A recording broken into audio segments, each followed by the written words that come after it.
दोस्तों रामायण और महाभारत हमने कई बार देखी और कई बार सुनी भी होगी।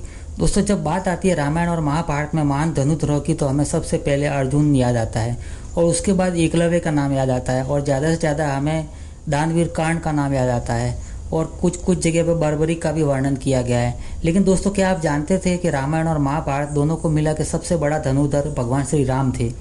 दोस्तों भगवान श्री राम का एक भी बाण खाली नहीं गया, जन्म से लेकर मृत्यु तक के।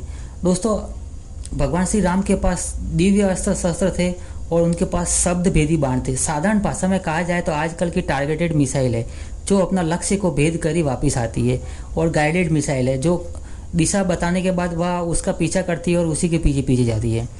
दोस्तों अब सवाल यह आता है कि भगवान श्री राम को ये दिव्य अस्त्र कहाँ से मिले थे। दोस्तों कथा के अनुसार राजा जनक ने जब यज्ञ किया तो उससे प्रसन्न होकर वरुण देव ने उन्हें 2 दिव्य अस्त्र और धनुष दिए थे। दोस्तों 2 दिव्य खड़ग दिए थे और 2 दिव्य अभेद कवच भी दिया था और अक्षय बाणों से युक्त 2 दिव्य तर्कस भी प्रदान किए थे। ये सभी दिव्य अस्त्र शस्त्र राजा जनक ने अपनी कन्या सीता के विवाह के समय श्री राम को भेंट कर दिए थे। दूसरी ओर दोस्तों श्री राम जी के पिताश्री यानी कि राजा दशरथ के पास भी काफ़ी दिव्य अस्त्र थे।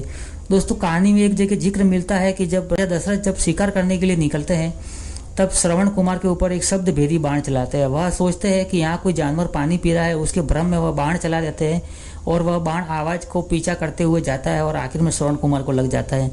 दोस्तों इससे ज्ञात होता है कि राजा दशरथ के पास भी शब्द भेदी बाण थे। तो दोस्तों भगवान श्री राम को ये सब बाण अपने ससुर जी यानी कि राजा जनक की तरफ से भी प्रदान हुए थे और अपने पिताश्री यानी कि राजा दशरथ की तरफ से भी प्रदान हुए थे। दोस्तों एक प्रसंग और आता है, जब भगवान श्री राम स्वयंवर में शिव धनुष को तोड़ते हैं तो परशुराम जी काफ़ी क्रोधित हो उठते हैं और वह देखना चाहते हैं कि यह धनुष किसने तोड़ा। अंततः भगवान श्री राम कहते हैं कि यह धनुष मेरे हाथों से तोड़ा गया है। तब वह काफ़ी क्रोधित होकर और भगवान श्री राम को बुरा भला कहते हैं। दोस्तों हम आपको बता दें कि परशुराम जी जो थे वो शुरू से क्षत्रियों के काफ़ी खिलाफ थे, लेकिन राजा जनक के प्रति उनका सॉफ्ट कॉर्नर था, यानी कि राजा जनक के प्रति वह काफ़ी उदार थे क्योंकि वो लोग कभी अत्याचार नहीं करते थे और अन्याय नहीं करते थे। दोस्तों ये जानकर भगवान श्री राम ने परशुराम जी को काफ़ी अपनी बातों से मोहित किया और आखिर में परशुराम जी को कन्विंस कर दिया, यानी अपनी बातों में उलझा कर उनको मोहित कर दिया। तब परशुराम काफ़ी खुश होते हैं और वह कहते हैं कि मैं जिसे योद्धा की तलाश में था वह आज क्षत्रिय योद्धा मुझे मिल गया है। ये सुनकर परशुराम जी भी भगवान श्री राम को एक दिव्यास्त्र प्रदान करते हैं। दोस्तों कहते हैं कि भगवान श्री राम जी का तर्कस कभी भी खाली नहीं होता था और उनके पास एक से एक दिव्य अस्त्र और शस्त्र। दोस्तों कहते हैं कि देवराज इंद्र और सूर्य ने भी भगवान श्री राम को अस्त्र शस्त्र प्रदान किए थे जो काफ़ी दिव्य थे। तो दोस्तों अब बात आती है कि भगवान श्री राम के बाण में ऐसा क्या विशेषता था कि वह अपने टारगेट को पूरा करके ही वापस लौटता था। दोस्तों एक कहानी में जिक्र मिलता है कि जब इंद्र का पुत्र जयंत जब माता सीता को छौंच मार देता है कौवा बन गई। दोस्तों दरअसल कहानी की शुरुआत होती है जब एक बार देवराज इंद्र स्वर्ग में पूजा कर रहे होते हैं, तब उनका पुत्र जयंत अपने पिताजी से मिलने जाता है। जब वह मिलने जाता है तो द्वारपाल उन्हें रोक देते हैं और कहते हैं कि आपके पिताजी भगवान की पूजा कर रहे हैं।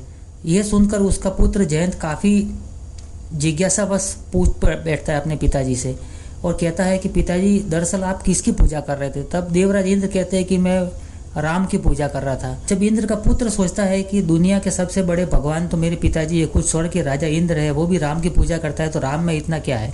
तब वह अपने पिताजी से पूछ बैठता है।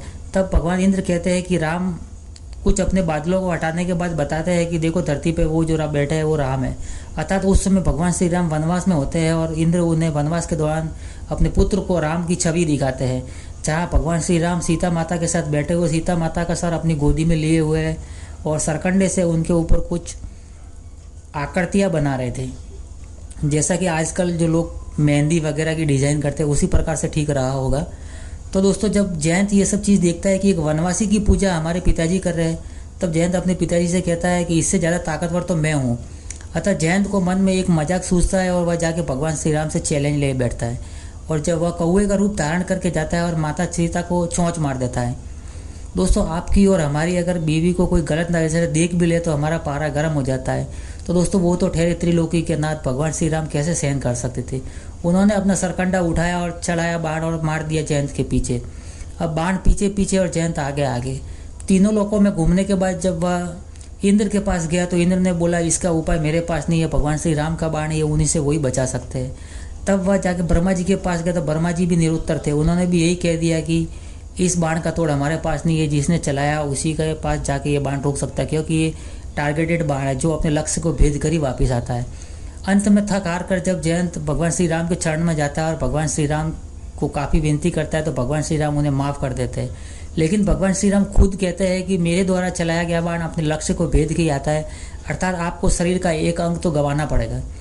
ये सुनकर जयंत के आँख में तीर चला देते हैं और वह तीर जाके जयंत की आँख में लगता है। दोस्तों तब से लेकर आज तक कौवे की एक आँख में पुतली नहीं होती है। शायद आप और हम अगर विज्ञान में रुचि रखते होंगे आप, तो आपको पता होगा कि कौवे के आँख में सिर्फ एक ही पुतली होती है। तो दोस्तों ये थे भगवान श्री राम के बाण के कुछ प्रमाण जो आप और हमको जानना और सुनना बहुत ज़रूरी था। दोस्तों आशा करता हूँ आपका ये प्रसंग बहुत अच्छा लगा होगा, और अच्छा लगता है तो दोस्तों वीडियो को लाइक और चैनल को सब्सक्राइब जरूर करें, ताकि हम आपको सनातन धर्म से जुड़े काफ़ी रहस्य आपको बता सके और आप सनातन धर्म से जुड़ी जानकारियों के साथ अपडेट रहे।